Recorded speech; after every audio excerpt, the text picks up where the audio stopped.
Hey folks, JD here. Welcome to my channel. Please subscribe and please hit like and subscribe.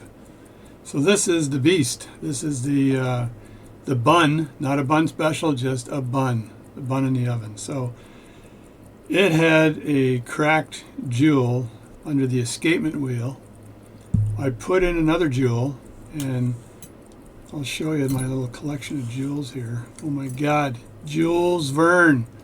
These are a bunch of jewels that I've found of different sorts, but the jewel I put in was this one right here.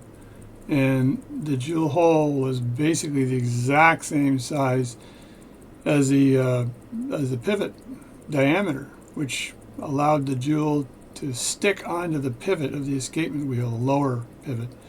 So that wasn't working at all. So I was slowing the watch down incredibly. In fact, the jewel itself was rotating within the movement. So like, damn. So I could have taken a little tiny bit of material off the pivot of the escapement, but I'd rather not do that because it would reduce the strength of the escapement pivot itself. So what I did was I went jewel hunting again. And in my jewel hunting, let me show you, I got cases of different types of jewels, but I have these from collecting jewels over the years, like tons of jewels. And it takes a long time, but I eventually found in this container here the right size jewel, the right size jewel hole, and the right diameter, right depth of the jewel. Everything seems to be really good. What I haven't done yet is wound the watch up. So I figured I would wind it up with you guys watching, so I could either be super disappointed and then show you how depressed I can actually get, or super happy that the watch is running and running strong.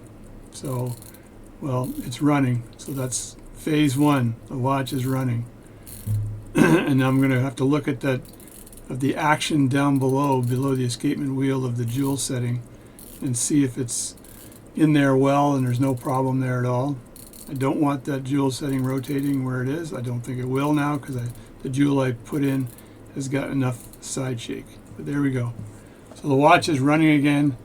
So I'm going to let this run. I'm going to test it. I'm going to look at the jewel and make sure that that jewel is not moving at all. But the first thing I'm going to do is go eat lunch. So this here has been a real struggle. So shout out to Wayne. I think we got it going. I'm hoping we got it going. This one is taking a boatload of time, but I can confess that replacing that jewel, it's a job that's not difficult, or not super difficult. It's a burnished in jewel. It can be difficult, but it wasn't difficult getting the jewel out. But I picked a jewel with a hole too tight, so it was my fault. So all that extra time is my fault. But I did learn something, and what I learned was that you always put the jewel on top of the pivot before you install the jewel. Now, I've done that every friggin' time. Every time I've done that. For this time, for some stupid reason, I didn't do it, because I measured it with my pivot, my pin gauges. I thought I was perfect.